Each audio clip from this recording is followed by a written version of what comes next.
colleagues, our Davie family, executive heads, friends, parents. We are here today to celebrate the life of Sonja Davie, our beloved Sonja. How do you celebrate the life of a woman who lit up a room when she walked in?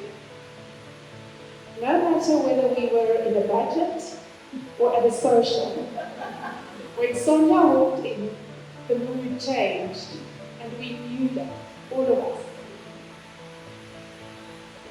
How do you start planning a celebration? You look for a meaningful location. And Cooper College was a meaningful location to Sonja. Then you look for food that she loved. So today you'll see that there's Turkish delight, and I think there's baklava as well outside, which is the food that's on her mind. You look for the flowers that gave her joy, sunflowers and lilies. And you bring together the people who were close to her. So thank you for making the time to be here today to celebrate our beloved Sonja. Today we're going to share some stories. We're going to laugh and we're going to cry. We're just going to be in the moment for each other. It's not going to be fancy, because Sonja would not have liked fancy. It's going to be real. I'm going to start by inviting Jennifer Alexander to say a few words. Good morning everyone. And if you have red lipstick, put it on, because I think I'm missing a red lipstick. Sonja loved her red lipstick. It is emotional, and I'm going to try and keep it together and keep it short. And like Sonja and myself, we didn't like scripted things, and people who work with me know that. So I tried to write a few things down, but I know I'm going to deviate, so please just be patient with me. And I've got heels on, so in case I look a bit short, I do have heels on today. But I also don't like to stand behind the podium, so I'm going to read something that I wrote. I'm just going to wear my glasses, as we get old.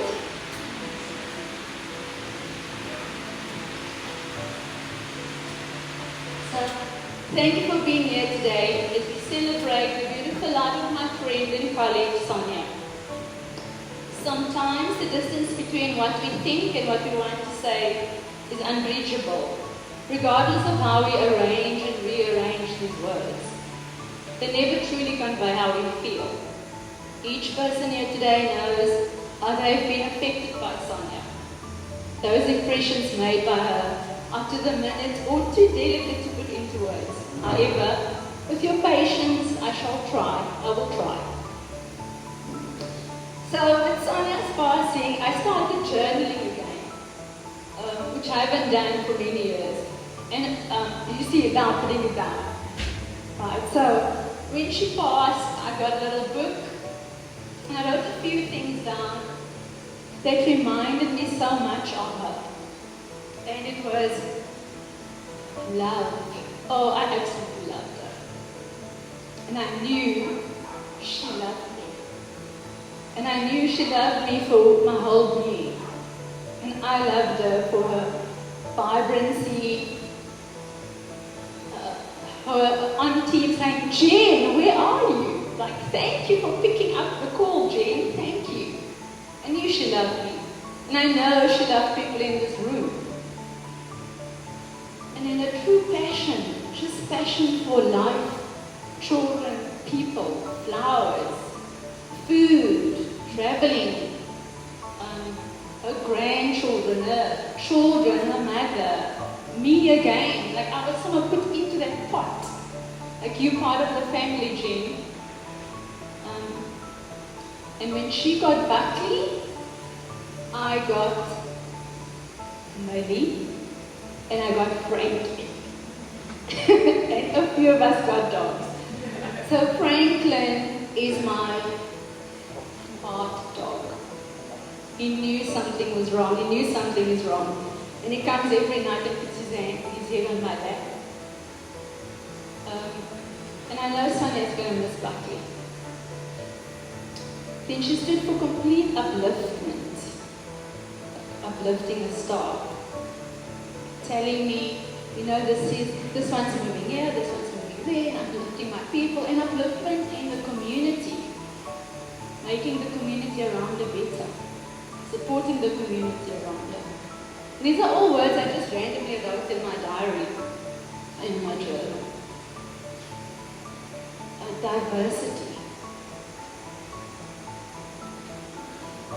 She loved the landscape of South Africa. She loved that we come from different cultures, that we look different, that we feel different, and that we had a voice, and we could say what we want to say and mean what we want to mean. And you could have these conversations with her without being judged. And in my instance, my shortness and my tininess and my coloredness and my Eldorado Parkness, she loved that, and I love her for that. I loved her for that. She loved being part of a team. She loved being part of Cura Cell, part of our cluster, part of Cura. She loved it. If we don't love what we do, why are we here? We completely love what we do. And for that, I will be ever so grateful that she crossed my path. And I've always believed that you are not placed on the path of people. They are placed on your path, so that they can change something within you. So I'm not going to have a long story. It's not a long story. I loved Sonja.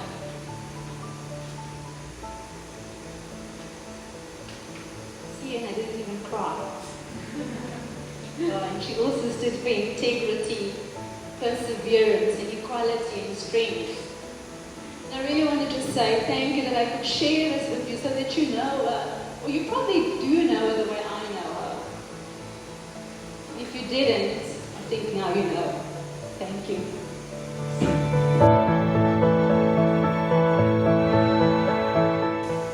Good morning, ladies and gentlemen. I'm Judy Worm, and I started at Karoo more or less the same time as Sonja did. Sonja Davie, who was she? She was our fairy godmother. It was a name she gave herself, but a name that she thought she had to have. But it was a name that fitted her so aptly. In fairy tales, a fairy godmother is a fairy with magical powers who acts as a mentor in the role that an actual godparent is expected to play. In Perrault's Cinderella, he concludes his tale with the moral that no personal relationships will be real or meaningful without proper connections to people. That is exactly who Sonja was. She was a real-life fairy godmother, someone who showed determination and resilience, someone who put her own needs aside to see to the needs of others first, someone who always believed in making magic to benefit others. She, like Perrault, believed that you must have proper relationships with others, and she did this with everyone she met. I first met Sonja in 2016 when Louise Jansen, Sonja and myself started the then standalone Karoo Castles, and we formed a bond that could not be broken. We had a lot thrown at us. We didn't know exactly what was meant to be done. But it wasn't a case of survival of the fittest, because not one of us would have survived. But it was survival of a team. And Sonja was part of that team. Sonja, with her conquer-all attitude, she didn't let anything get her down. Those of you who know Sonja well know a lot of what she said we cannot repeat here, but she was the glue that held us together. And she was the person who sprinkled her fairy dust everywhere to set an atmosphere of laughter and enjoyment, even in the most difficult times. She was the one that was always willing to take the rap for everyone. I think in those early days, the most common utterance from Sonja was, well, I'll tell Sean, or I'll ask Sean to answer. And that's what she did. Even in our exec head meetings, Sonja was never afraid to speak her mind. She even won over Vernon from Waterstone at that stage, and he became the king of our castles. And he looked after us and protected us, with Sonja next to him. But Sonja wasn't only about fairy tales and make-believe. She was down to earth and realistic. The value of a person should be seen in what he gives and not in what he receives. That was Sonja. She was a person who gave. She gave to her family, to her work, and to her friends. This is a celebration of Sonja's life. A life that you could not help noticing. A life that was big and bold. A life that represented honesty. A life that people wanted to emulate. A life of passion that burned so brightly that she lit the way for others to follow in her footsteps. Sonja was always my sounding board. I spoke to her often, and she listened attentively. She was that magic fairy godmother that was even able to hear the unspoken words. Her advice was always from her heart and genuine. Sonja put my needs before her own. So, to Zaza, Kirsten, Adam, James, Peach, Elena, and Scotty, I feel as if I know all of you so personally. Sonja was proud of you, and she was proud of your achievements. She mentioned you all in every single conversation I had with her. You were blessed to be able to call her your daughter, your mother, and your mother.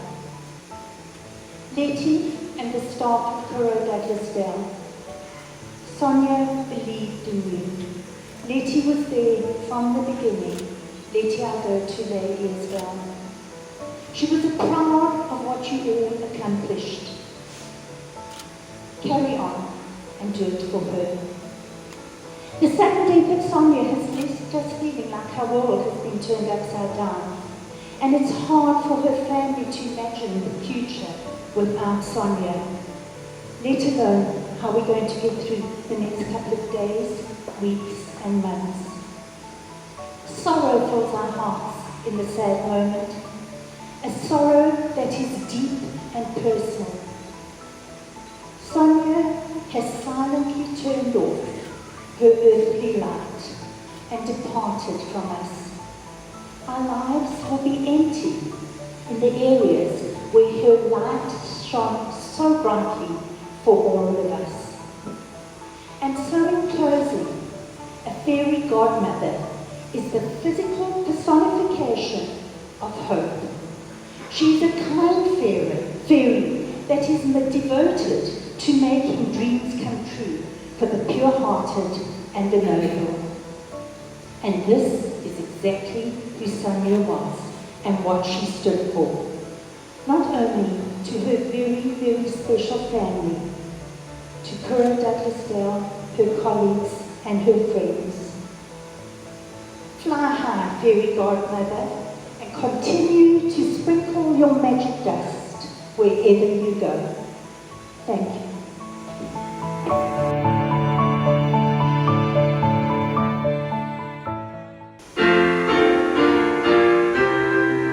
Why don't you sing that cherry stop and let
ladies and gentlemen, family, colleagues. I also prepared something, but while I was sitting here, I thought not to go through my speech. On a bit of a lighter note, I decided to wear purple today to honor Sonja, just to bring in a bit of color.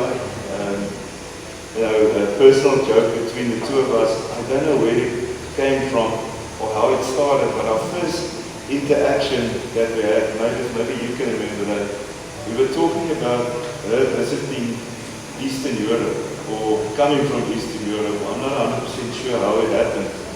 And then it became among the two of us the joke, sorry for offense, that she's running a brothel out of Eastern Europe.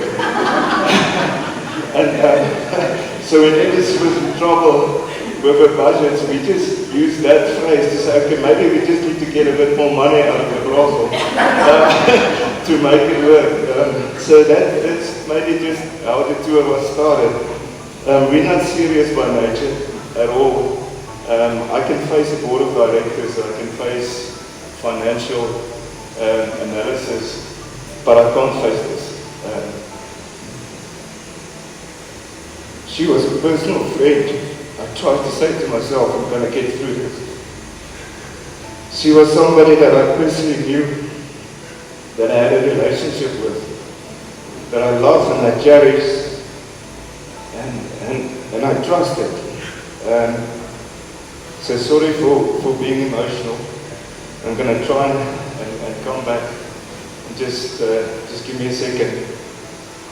But when I thought of Sonja, I don't know why my dad came to mind. It's for those who know me, know my history as a child, my dad, I'm sorry to bring this personal message in, but my dad for many years was an alcoholic. And he died suddenly at the age of, in 2006, at the age of 58.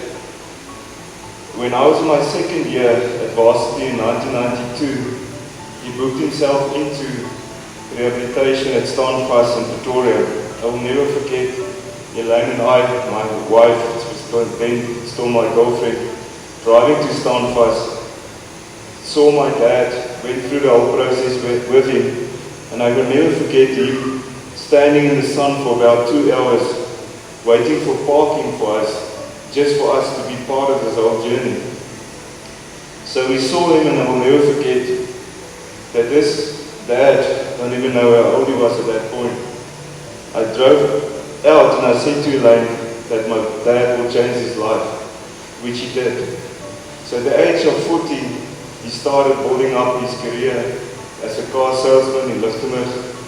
He started building up a relationship, and he was able to leave my mom and us with something more than just money. And why I thought about him was the day I had to say something at his funeral. I will never forget that. At the Dutch Reformed Church in Lichtenburg, I think it can host about 1,000 people or 800 people. I've never seen that church full. So as I stood up and I looked up, that church was full of people, from the bottom to the top. And I will never forget standing in front and thinking to myself, this is a common person, sorry for the word, in the world's eye. What did he really achieve? By world standard, he's maybe a failure. And I looked up and I then realized the effect that my dad had on the lives of a lot of people. He had this impact on people that I couldn't describe. And I couldn't know, because I wasn't part of that journey. And maybe this is also to confess in scene today. I never knew how he was loved, how he was cherished in that community, and how Lichtenburg embraced him. Not only just the white Afrikaans people, but the whole of the community. At the grave, there were people asking to close the grave on our behalf, just to honor him. When we drove into the burial site, there was a cars of about 3.5 kilometers driving out of the church on their way to the funeral site. I will never forget that. That made me realize that this guy left something to the world. Why am I saying that? And I want to say that to you as a family. You can know that Sonja left a legacy. That she truly left something to all of us. I mean, there's such remarkable things that's been said of her today. But I can honor that and I can just reiterate that. Sonja left something in each one of us that we will forever talk about. She will never be forgotten. She will never ever be just a person on a photo. I think whenever I hear a smile, still when she was still alive, whenever I hear a smile, the two of us got quite a loud laughter as well. I will always think about her. Just the way that she imposes herself. Nothing was impossible. You know, you can give her a challenge when we had to convert the preschools in 2020, when COVID hit into a primary school. She took up a challenge. Nothing was just too big. You know, when we had to plan for things, she took up the challenges. I know being in this industry, it's not easy. I mean, we can tell you a lot of stories about hardship, but for some other reason, she embraced it. She took it on and she faced it up, and she made a difference. So, from my side, Sonja, we will meet again in the future. Just remember that you're not forgotten. Just remember that you left something in my heart that I will forever cherish. You taught me things about life and about personality and about people that I humbly can hopefully take forward. So until we meet again, may you never stop laughing, and may that laughter be heard throughout Doctor's Day, throughout Kiddo, throughout all our schools. I've got a hold of a poem that I want to read that made me think about Sonja. But I don't think I will bring the right respect to this poem, and I ask Marie if she can maybe read it on our behalf. So before I finish off, family of Sonja, you are in my prayers. I truly haven't got any words to say to you. Will the pain ever go away? No. I think you learn to live with it. But know that we are there whenever you want to talk. We as a family are there to support you and to be with you this difficult time. So please take it up, talk whenever you want to shout and scream, or just sit around the fire and talk about some of the old events or any of the memories. We are there to listen. So I pray for you and I wish you well for the future. Marie, if I can ask you if you can just read the prayer.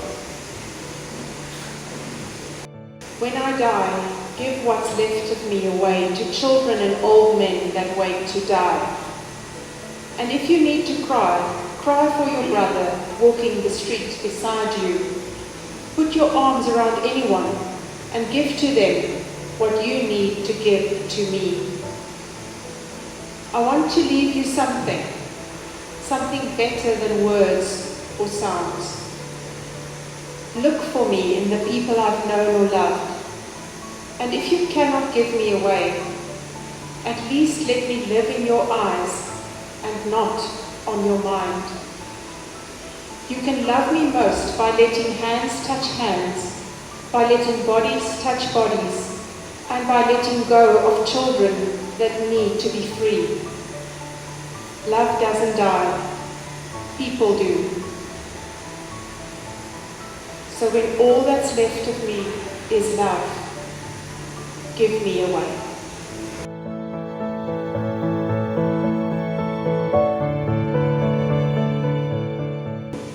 Ish. So I haven't prepared anything for today, for now, because I'm going to speak later at the church. Yeah. Everybody knows that Bob and I were inseparable. I feel like the whole part of me is gone, so it's going to be really tough.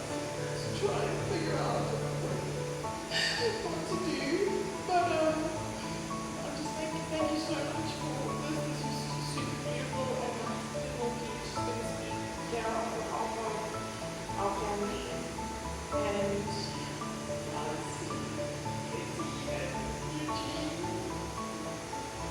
Because of my family, all of you, and I'm so sorry that this is so bad.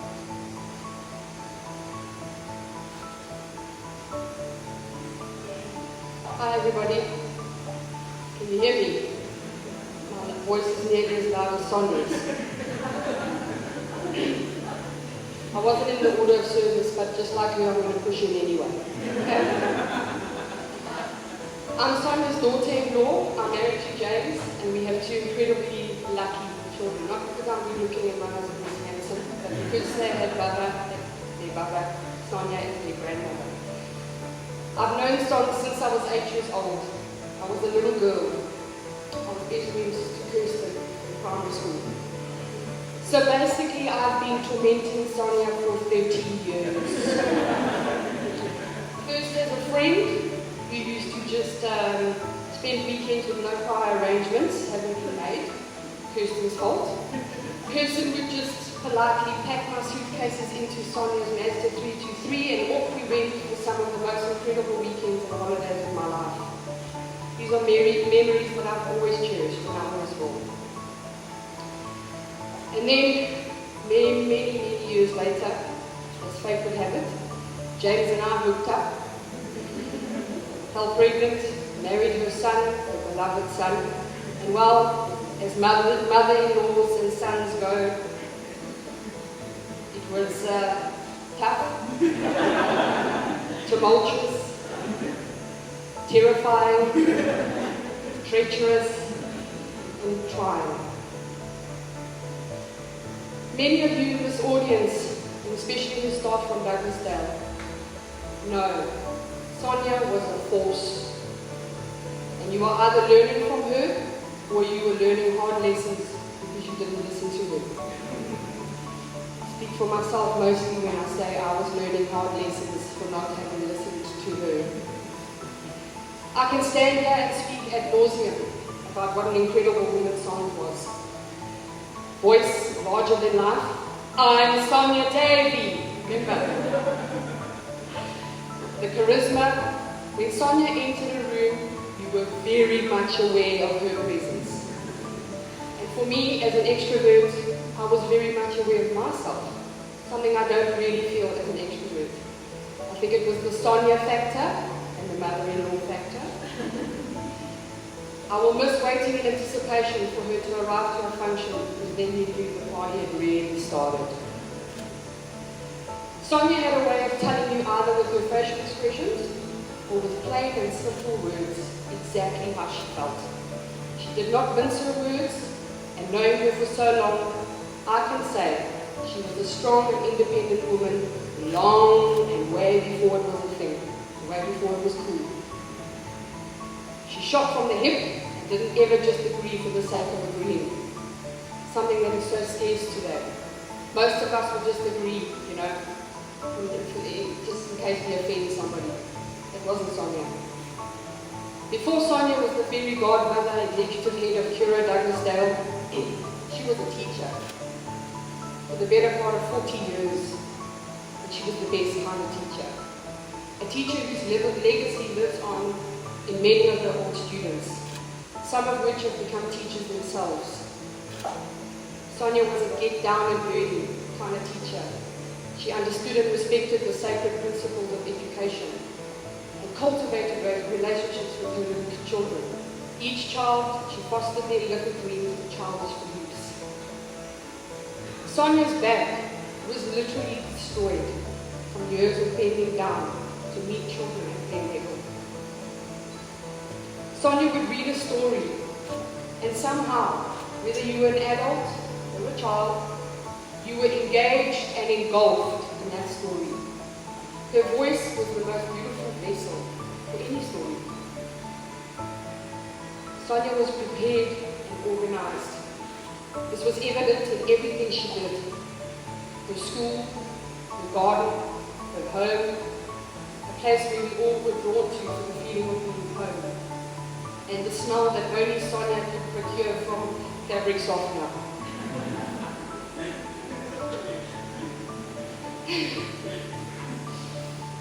I loved Sonja the most, all her roles that I saw her in over the 30 years I knew her, as granny to my children. I know that nobody would ever love my children the way that she did. She is simply irreplaceable as her role as mother. She spoiled our kids with love and affection, and most importantly with time. And she created memories for our little family that we will never forget, that nobody ever take away. I'm so grateful to have had a few years to learn how to be a mother from her, using my mom as a young girl as well, albeit only a short time. I'd like to finish off today with a little message to the staff of Douglasdale. Before Sonja died last week, she was very much alive. She had big dreams still. She lived with intention. She didn't have time for small talk or superficial relationships. Don't forget that. She will be dearly missed, but I count myself lucky for just having had my time with her, and you should too. Use the tools she taught you. Prepare and organize. Whether you were a teacher, admin, cleaner, Sonja expected perfection, and I believe you should still strive for it. And I say strive because I don't think anybody could attain Sonja's perfection. But in the trying, you will surely succeed and make a difference.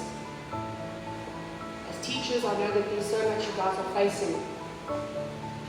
Not just children, you're facing many things, parents, inequality, COVID, all sorts of things. Just got to keep on pushing through the Sonja will find.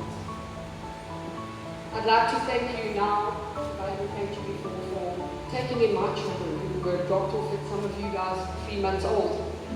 I think I sped out the yard after dropping them off. But I knew that they were safe. I know in that instance I wasn't a problem parent, but Sonja was the problem brain. So thank you for that. I know exactly who you are, and I see you, Linda.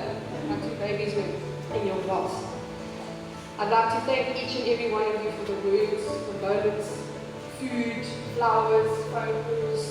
We have received it, read it all, we have felt it, and we felt your prayers. And I believe that Sonja is very much what? Yeah. Thank you guys.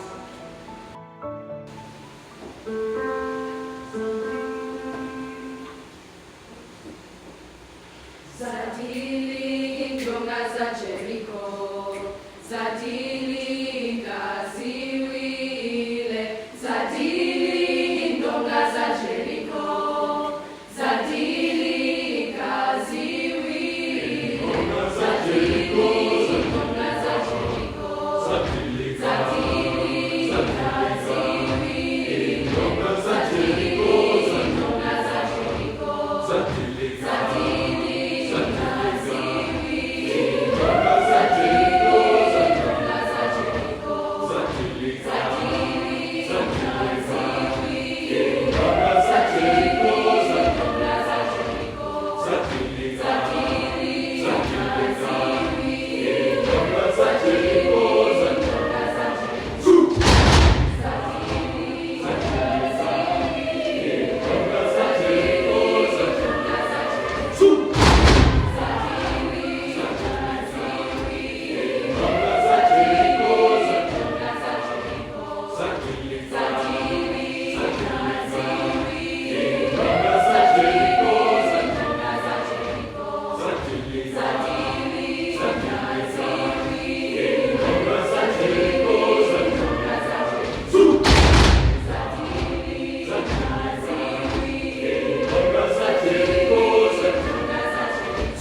when I phoned and I said, please, we need a choir. And we were quite specific as well, because we said Sonja would love something that is upbeat and from this land. And without even blinking, they said, we're there. So thank you very much to the choir of Kira Aurora. I also want to thank the staff of Kruger College. Esna, you and your team were incredible. If there's one thing about the Kira family, is that we can stand together. And that I learned again this week. Thank you very much for everything you did. To my own team who jumped, thank you very much for all the help. I would like to end, before we all meet to enjoy some of the Turkish delight and baklava and coffee outside, I'd like to end with a letter to the family and the family of Douglas Day. And I would like you to remember this. I went to my WhatsApps and I looked at the last message Sonja sent me, sort of a week ago. We can do anything, Marie. Hashtag girl power. When someone you love dies, time becomes different.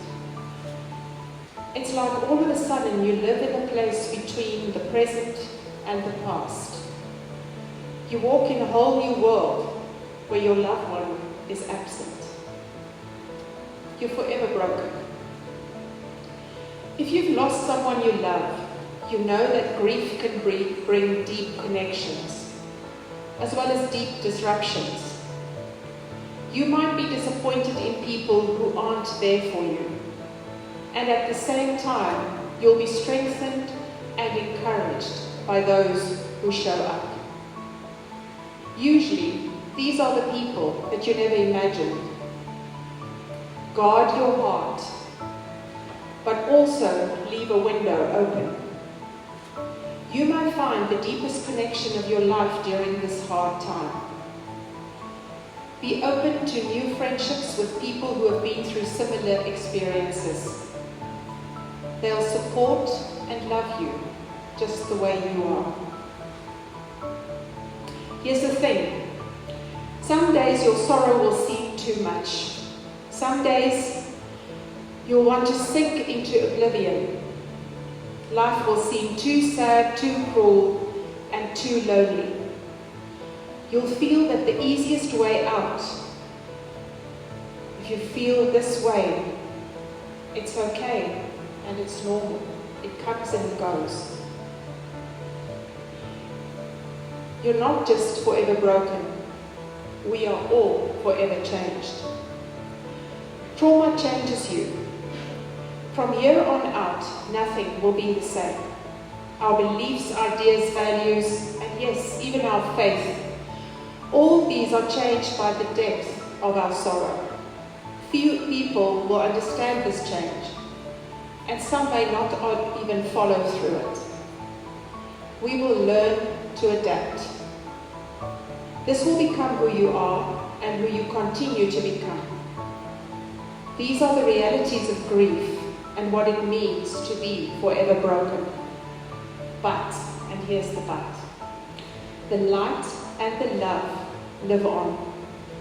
It illuminates the dark days when what we recall, remember and cherish, the joy, that voice, the love and the hugs, even if it's forever gone. We will remember the days Sonja lived. We may be forever broken and forever changed, but love endures, and it's that love that will carry us forever.